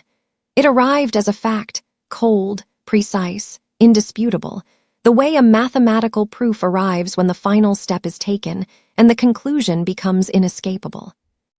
Hong Yong sat in the kitchen of the Itaewon apartment and received the fact and let it exist in him. And for several minutes after Sung-min finished speaking, neither of them said anything, and the silence in the kitchen was the silence of a room in which something fundamental has just been broken, and both people present know it, and neither is yet sure what the pieces will look like when they are examined. Sung-min left at 11:30. He left because Hong Yong told him to, in 2 words that were not dismissive but were final, and Sung-min understood them the way he understood most of Hong Yong's communications. Not just the meaning, but the architecture beneath the meaning, the structure of intention and priority that the words were built on. He left, and Hong Yong sat alone in the kitchen, and the apartment was quiet, and somewhere in the bedroom a child was sleeping with a dead man's photograph under her pillow. The decision, when it came, did not feel like a decision. It felt like something that had already been made, not tonight, not in this kitchen, not in response to the specific information Sung-min had delivered, but somewhere earlier, in some deeper layer of Hong Yong's understanding of himself and his life, and the thing he had been building for 15 years. It felt like a door that had always been there, in the architecture of who he was, and that he was simply, now, walking through. He would dismantle it, all of it, not just Madame Song's operation, though that would be dismantled too, thoroughly and permanently. Not just the network of clients and infrastructure and cover that sustained it, but his own syndicate, his own web of relationships and dependencies and mutual obligations. The empire he had spent 15 years constructing, piece by piece, transaction by transaction, name by name, until it had become the shape of his life. The thing that defined him, that gave him power, that had been the engine behind every move he had made since the afternoon in Mapogu when a door was left open and a boy disappeared. He would burn it down. Not out of rage, not out of guilt, though guilt was there, somewhere beneath the surface, a cold and heavy thing that he acknowledged without examining too closely, because examining it would take time he did not have. He would burn it down because it was the only way to reach Madame Song, the only way to expose her operation completely, not partially, not in fragments, not in the kind of piecemeal revelations that could be absorbed and managed and survived by someone with Song's resources and connections. To destroy Song, Hong Yong understood, he had to destroy the world she operated in, and that world was his. The calculation was not emotional, it was strategic. Hong Yong had spent his entire adult life making strategic calculations, weighing costs against benefits, measuring risks against rewards, making decisions that other people could not have made because other people were not willing to pay the price those decisions required. This was the largest calculation he had ever made. The price was everything. The syndicate, the relationships, the influence. The name that had taken 15 years to build, and that would, once the dismantling began, take considerably less time to lose. And the benefit was this: Sheila would be safe. Song would be stopped. The children's song had taken all of them, not just Sheila, not just the ones Rachel Voss had identified, but the ones she had not yet found would have a chance. And somewhere, in a ledger or a record or a place that had not yet been discovered, there might be an answer to the question Yong had been asking for 15 years. He sat in the kitchen until the early hours of the morning, working through the mechanics of it. Not alone, Byung-ho was on the phone, and Tisoo arrived at 2 in the morning and sat across the table from Yong and listened to the plan without expression and without protest, the way he had listened to Yong for 6 years, which was to say with the particular, wordless loyalty of a man who had decided, a long time ago, that Yong's direction was the direction he would move in, regardless of where it led. The plan was not simple. It required precision and timing and the coordination of multiple actions that had to happen simultaneously or not at all. It required Yong to reach into the center of his own operation and pull out the threads that connected it to Song's, and to do this without alerting Song or her people or the clients who depended on both of them until the moment when alerting them would no longer matter, because by then everything would already be exposed. It required Yong to sacrifice the thing he had built. He did not hesitate, did not waver, did not spend time mourning what was about to be lost, because mourning was a luxury that belonged to a future he had not yet earned, and the present required everything he had. He laid out the plan in the cold kitchen light, and Tisoo and Byung-ho listened, and the details were worked out one by one, and by the time the first gray suggestion of dawn began to touch the eastern windows of the apartment, the shape of it was complete. Yong rose from the table and walked to the bedroom door and opened it quietly and looked in. Sheila was still asleep. Her breathing was slow, and even the breathing of a child who was, for the moment, safe, and who did not know what was being planned in the next room on her behalf. The photograph was still beneath her pillow, visible at the edge, the corner of the paper, yellowed with age, sticking out from beneath the fabric. Yong looked at it for a long time. At the sleeping girl and the old photograph and the quiet room and the morning light beginning to move across the floor. Then he turned and walked back to the kitchen, where Tisoo and Byung-ho were waiting, and he began. The invitation arrived 3 days before the event. It was not a real invitation. Yong had not been invited to the lunar charity gala at the Grand Palace. No one had extended him a card or a phone call or any of the dozen small courtesies that accompanied inclusion in Seoul's high society calendar. But Yong did not need an invitation. He needed access, and access was something he had spent 15 years acquiring, and the doors of the Grand Palace, like most doors in Seoul, opened, when pressed, to the kind of pressure Yong was capable of applying. The Grand Palace was everything the Meridian was not. Where the Meridian was intimate and hidden, the Grand Palace was vast and visible. A sprawling complex of marble halls and gilded ceilings and staircases wide enough to accommodate 100 people moving in the same direction at the same time. It hosted events that Seoul's elite attended not because they were invited, but because failing to attend would constitute a kind of social suicide that, in certain circles, was considered worse than actual death. Tonight's event, the annual charity gala hosted by the Seoul Foundation for Children's Welfare, was one of those events. The irony of this was not lost on Yong. The irony was, in fact, the foundation on which the entire plan rested. He arrived at 8:15. Not early, arriving early at events like this suggested need, and Yong had not suggested need in a very long time. Not late, either lateness at this level of society was its own kind of statement, and Yong did not want to make a statement. Not yet. He wanted to be present, to be visible. To be in the room before the thing that was about to happen happened, so that when it did, everyone who was there would have seen him arrive, would have watched him move through the crowd, would have registered his presence as ordinary before it became extraordinary. The hall was enormous. Crystal chandeliers hung from ceilings that were high enough to make the room feel less like an interior space and more like a particularly elegant piece of sky. Round tables, white-clothed, set with silver and crystal, and the kind of floral arrangements that cost more than most people's monthly rent. Men in tuxedos, women in dresses that moved like water when they walked. The sound of conversation and music, and the particular, self-conscious laughter that fills rooms where everyone is performing for everyone else.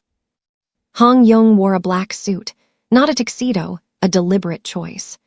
The suit was tailored, as all his suits were, with a precision that made it look like it had been cut from the same cloth as his body. The collar was high enough to cover the lower edge of his neck tattoo, but not high enough to hide it entirely. A strip of dark ink visible just above the white of his shirt, visible to anyone who looked closely, which was an invitation to look closely, which was itself a kind of communication. He was not here to blend in. He was here to be seen, and to be recognized, and to be understood by the people in this room who knew what he was and what his presence meant, as someone who had come with a purpose. Tisu was already inside, had been inside for an hour, moving through the periphery of the event with the particular invisibility of a large man who does not want to be noticed, which is to say, not invisibility at all, but a different kind of presence, one that registered subconsciously rather than consciously, one that made people move out of the way without quite knowing why. Byung-ho was at the service entrance. Sung-min was in a room on the second floor that had been secured earlier in the afternoon, and from which he had a clear line of sight to the main hall through a window that overlooked the mezzanine. Each of them was in position. Each of them was waiting. Yong moved through the crowd. He did not hurry, did not seek out anyone in particular. He moved the way water moves through a landscape, following the path of least resistance, filling the spaces that were available, and in doing so, gradually and without drama, covering the ground that needed to be covered. He accepted a glass of champagne from a passing waiter and did not drink from it. He nodded to a man he recognized, a politician whose name he knew and whose debts he held, and the man nodded back with the particular, careful warmth of someone who understood exactly what the nod meant and was grateful for it, and did not want to examine the gratitude too closely. Madame Song was at the center of the room. Not physically, she was standing near the edge of the main hall, beside a pillar, with a glass of red wine in one hand, and the other hand resting lightly on the arm of a woman Yong did not recognize. But she was at the center in every other sense. The way she occupied the space around her, the way conversations turned toward her, the way eyes moved in her direction, and then away again with the particular, practiced casualness of people who were aware of being observed being aware, suggested that she was the gravitational center of the evening. The person around whom the event had organized itself, whether or not the event knew it. She was dressed in deep burgundy, a dress that moved when she moved, not dramatically, not with the theatrical fluidity of fashion designed to be noticed, but with a quiet, liquid grace that suggested the fabric had been chosen for its quality rather than its effect. Her hair was loose tonight, falling past her shoulders in a way that softened the severity Yong remembered from the doorway at the Meridian. She looked, to anyone observing her without context, like exactly what she presented herself as, a woman of wealth and influence and refined taste, attending an event that was appropriate to her position in the world. Yong watched her from across the room for several minutes, watched the way she moved through conversations, entering them, contributing to them, leaving them, each transition smooth and practiced and entirely natural. Watched the way the people around her responded to her, leaning in, laughing at the right moments, touching her arm or her shoulder with the particular instinctive intimacy that people reserve for those they consider important. She was good at this. Yong could appreciate that, the way he could appreciate skill in any domain, regardless of how it was being used. She was also, he noticed, watching him. Not constantly, not obviously, but at intervals, brief, precise intervals, the kind of intervals that suggested she was tracking his position in the room the way a navigator tracks a point on a map, Their eyes met once, briefly, across the width of the hall, and the look that passed between them was not hostile. It was not friendly either. It was the look that two people exchange when they understand each other completely, and are both aware that the understanding is mutual, and that the evening is about to become something neither of them could have predicted when they arrived. Yong moved toward the stage. The main hall had a raised platform at the far end, a stage, carpeted in dark red, with a podium at its center and a microphone that had been set up for the evening's keynote address, which was scheduled to begin in 15 minutes. Yong did not go to the stage. He went to the space beside it, a narrow corridor that led to the technical area, the place where the sound system was controlled and the lighting was managed, and where, at this moment, a single technician in a black shirt was monitoring a bank of screens and dials with the particular, bored attentiveness of someone who had done this job many times before. The technician looked up when Yong appeared, saw the suit, saw the tattoo, saw the particular quality of stillness that Yong carried with him into every room he entered, and understood, without needing to be told, that whatever was about to happen was not something he needed to be present for. He left the room without a word, and Yong sat down in front of the screens, and the microphone system was now his. He waited. He waited until the keynote address was due to begin, until the crowd had gathered, not all of them, but most, the important ones, the ones whose presence mattered, the ones whose names appeared on the lists that Rachel Voss had spent a year assembling. He waited until the host of the evening, a senator whose charity work was genuine and whose connection to Madame Song was not, stepped up to the podium and tapped the microphone, and the room began to quiet. And then Yong turned on the screens. They were everywhere. The hall was equipped with them, installed along the walls and above the stage, designed to display slideshows and videos, and the kind of polished promotional content that charity galas typically projected during their keynote addresses. Tonight they displayed something else. Tonight they displayed the contents of Rachel Voss's ledger. Not the raw documents, not the pages of notes and financial records and photographs that Rachel had assembled over the course of her investigation. Those had been reorganized by Byung-ho over the course of 2 days into something cleaner, sharper. A sequence of screens, each one containing a name, a photograph, a transaction, and a date. Names Yong recognized. Faces Yong recognized. People who were in this room, tonight, drinking champagne and standing beside their spouses, and performing the particular social theater that events like this required. The financier from Blasian. His photograph filled one screen, a candid shot, taken from a distance, showing him entering a building that Rachel's notes identified as one of Song's transfer points. Beside the photograph, in clear, unadorned text, his name, the names of the 2 children he had acquired, the dates of the acquisitions, and the amount of money that had changed hands. The developer, another screen, another photograph, another set of names and dates and numbers laid out with the same clinical precision. And then more, name after name, face after face, a list that went on longer than Yong had expected it to, longer than Rachel's notes had suggested, because Byung-ho had found additional records in the weeks since Yong had first read the journalist's work, records that Rachel had not yet reached before she disappeared. The ledger was comprehensive. It was damning, and it was now visible to every person in the Grand Palace. The room did not react immediately. For the first few seconds, the first 2 screens, perhaps 3, people looked up at the displays with the same mild, curious attention they might have given to any projected content at a charity event.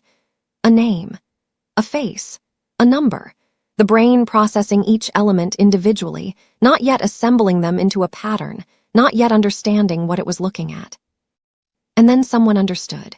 Yong did not see who it was, did not need to. What he saw was the ripple.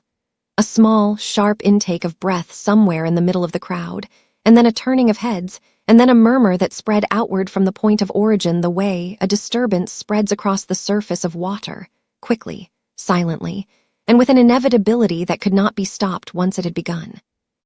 Yong rose from the technical area and walked back into the hall. The crowd parted for him without being asked. Not dramatically, not the way crowds part in films, with a clean division and a corridor of space.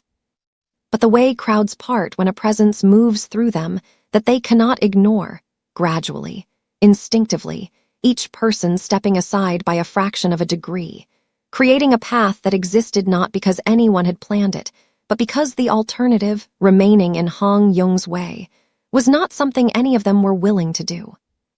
He walked to the center of the hall, stopped, turned. Madame Song was exactly where she had been when he last saw her beside the pillar, near the edge of the room. But she was no longer holding her wine glass. Her hands were at her sides, and her expression, the calm, practiced, entirely composed expression that Hong Yong had seen in the doorway at the Meridian and that he had seen again in fragments in every interaction since, had changed. Not broken, not shattered, but cracked. A single, visible fracture running through the surface of it, the way a crack runs through ice when the temperature beneath it shifts. She looked at the screens, then at Hong Yong, then at the screens again. And for the first time since Hong Yong had known her, since the night she appeared in the doorway of the Meridian and pointed at Sheila and said, in that low, measured voice, that the child had wandered off, Madame Song did not know what to do next. Hong Yong held her gaze. He did not speak, did not need to. The screens were speaking for him, name after name, face after face, transaction after transaction, the entire architecture of what she had built laid bare in the light of a charity gala in front of the people who had helped her build it. The senator at the podium had stopped speaking. The music had stopped. The champagne glasses were still in people's hands, but no one was drinking from them. The room was a held breath.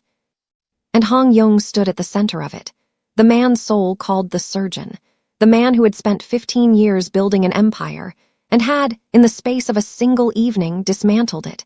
And he looked at Madame Song, and the look said everything that words could not say in a room this large, watched by this many people, with this much at stake. It is over. Song held his gaze for 5 seconds. 10. The crack in her composure widened not into panic, not into anything as ungoverned as panic, but into something quieter and in some ways more devastating. A recognition, an understanding that the ground beneath her had been removed, completely and permanently, and that there was nowhere left to stand. Then she turned and walked toward the exit, slowly, with the same measured, unhurried pace she had used in the doorway at the Meridian. But the pace was different now. It was not patience. It was not the calm of someone who believed they had all the time in the world. It was the pace of someone who understood. For the first time, that time had run out. Hong Yong watched her go, did not move to stop her, did not need to. Ti-Su was at the exit. Byung-ho was at the service entrance. The police, contacted by Sung-min 40 minutes before the gala began with a package of evidence that left no room for ambiguity, were already on their way. Madame Song walked toward the door, and the door did not open, and the night that had begun as a performance ended as something else entirely. Madame Song thinks she can get away with anything because of her wealth. Do you think Hong Yong went too far in his revenge, or would you have done even worse to someone who steals children? Let us know. Don't let the evil have the last word. The call came at 6 in the morning, 2 days after the gala. Hong Yong was in the Itaewon apartment when it came. The same kitchen, the same table, the same gray winter light moving across the floor in the way it always did at this hour, slow and thin, and indifferent to what was happening in the rooms it touched. He had not slept properly in days, in fact, though his body had not yet begun to register the deficit in any way that affected his functioning. There was too much still moving, too many threads still in motion, too many pieces of the dismantling still in progress to allow the kind of stillness that sleep required. The police had taken Song into custody the night of the gala. The clients, the financier, the developer, the others whose names had filled the screens of the Grand Palace, were being processed, one by one, through channels that Hong Yong's people had spent the better part of 48 hours making sure were airtight. The children were being found. Slowly, carefully, with the kind of attention that the situation demanded, not rushed, not careless, but thorough. Each one identified, each one located, each one removed gently from the household that had been constructed around them and returned, where possible, to the place they had come from. It was Byung-ho who made the call. His voice on the other end of the line was careful, not emotional. Byung-ho was never emotional, but measured in a way that suggested he was choosing his words with more care than usual. He told Hong-young that Rachel Voss had been found. She was alive. The information landed in Hong-young's chest like something physical, a small, sharp impact, the kind that takes a second to register, and then, when it does, sends a wave of sensation outward in every direction. Alive. The word was simple.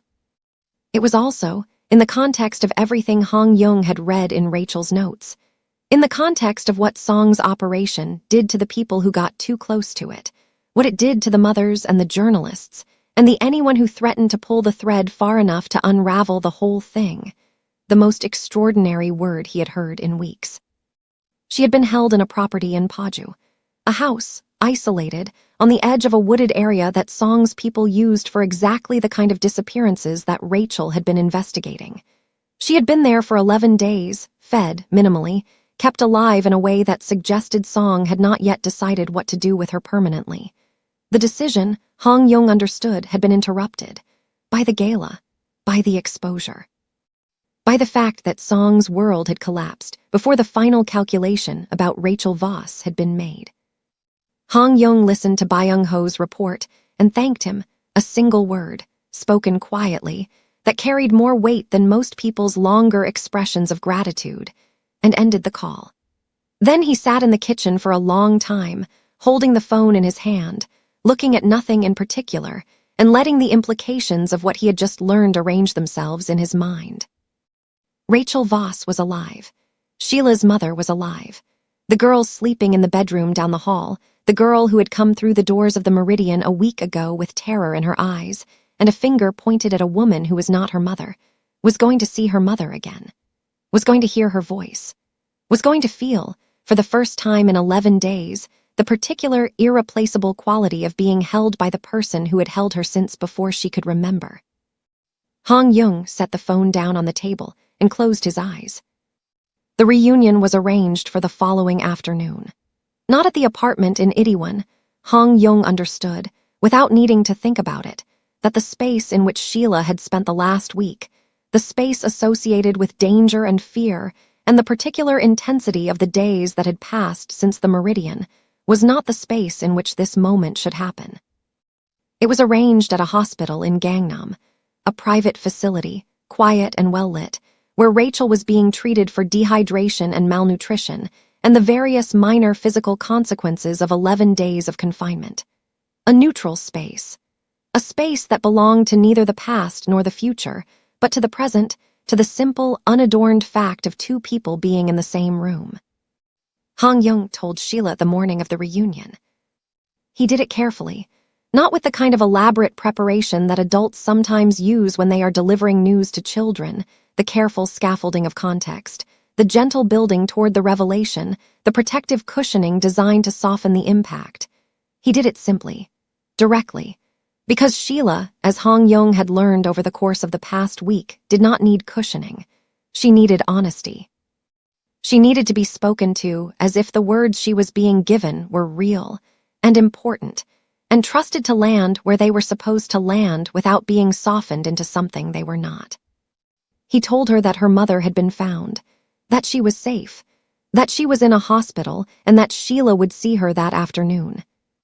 Sheila did not react the way Hong-young expected her to react, did not cry or scream or throw herself at him with the kind of relief that the situation seemed to warrant. She sat very still on the floor, as always, her back against the sofa, her legs drawn up beneath her, and looked at Hong-young with those dark, serious eyes, and processed what he had said in the particular, interior way that she processed most things, quietly, thoroughly, without showing the work. Then she nodded, once, a small, definitive movement of her head that said, in the way that certain gestures say things that words cannot, "I believe you, and I am ready." The drive to the hospital took 20 minutes.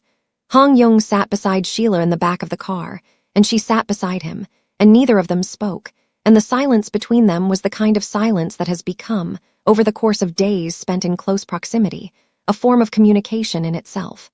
Not empty, Not uncomfortable. Simply present, the silence of two people who had learned each other's rhythms and who no longer needed words to fill the space between them. Yong had arranged for the reunion to happen in a private room on the 3rd floor. A small room, simply furnished, with a window that let in the thin winter light and a door that could be closed from the inside. Rachel Voss was already there when they arrived, sitting up in the bed, dressed in clean clothes that someone had brought for her face still pale from the days of confinement, but her eyes clear and alert and fixed on the door with an intensity that suggested she had been watching it for some time. Yong stopped in the corridor outside the room. He did not go in. He had not planned to go in, had understood, from the moment the reunion was arranged, that this was not his moment, that the space between a mother and her daughter was a space that did not belong to him, and that he would diminish simply by occupying it. He knelt down slowly, the way he had learned to move in Sheila's presence, and looked at her, and she looked back at him, and the moment stretched between them like something delicate and important that neither of them wanted to break. Sheila reached up and touched his face. A small gesture, her hand against his cheek, brief and light, the kind of touch that a child makes when they are trying to memorize something through contact rather than sight. Her fingers were warm. Her expression was serious and open, and carried in its openness something that Yong had not seen in it before. Not fear, not wariness, not the careful, scanning vigilance that had defined her since the night she arrived. Something else.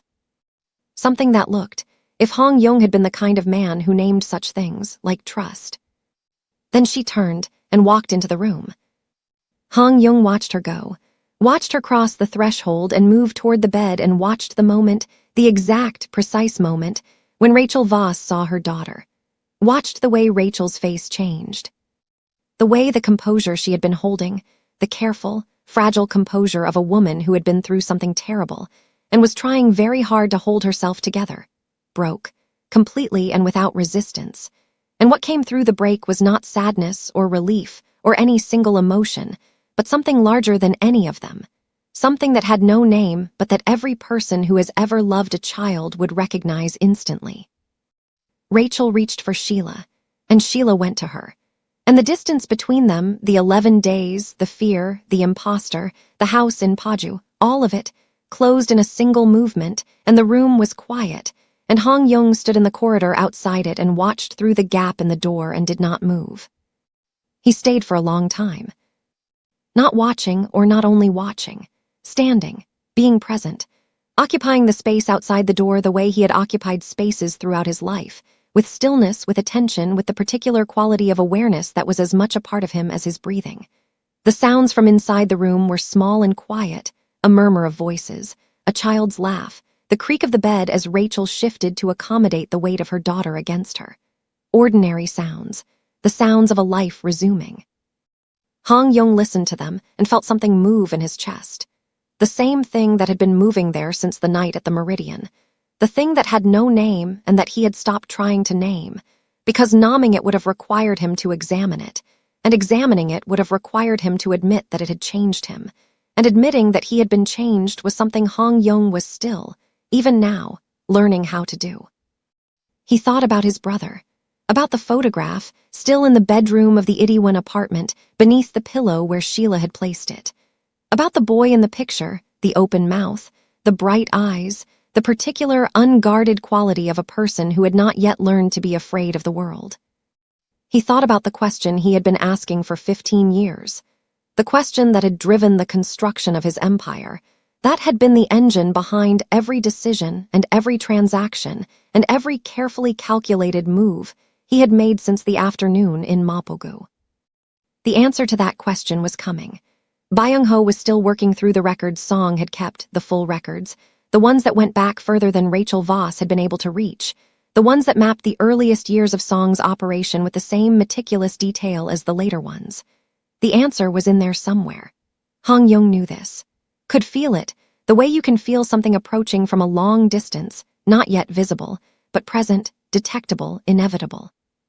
But not today. Today was not about the answer.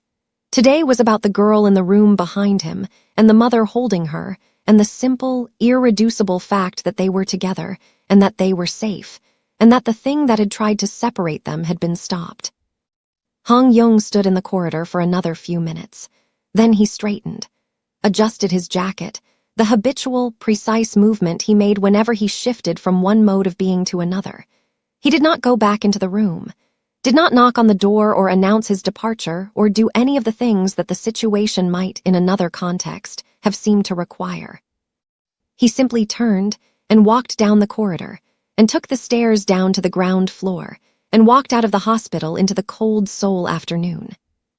The air outside was sharp, the kind of cold that Seoul produces in winter, not the wet, heavy cold of a coastal city, but something drier, cleaner, the kind of cold that feels like the world has been scrubbed down and left to dry. Yong stood on the pavement outside the hospital and breathed it in and let it fill his chest and felt, for the first time in longer than he could remember, something that was not vigilance and was not calculation and was not the particular, continuous low-level tension that had been the texture of his inner life for 15 years. He felt still.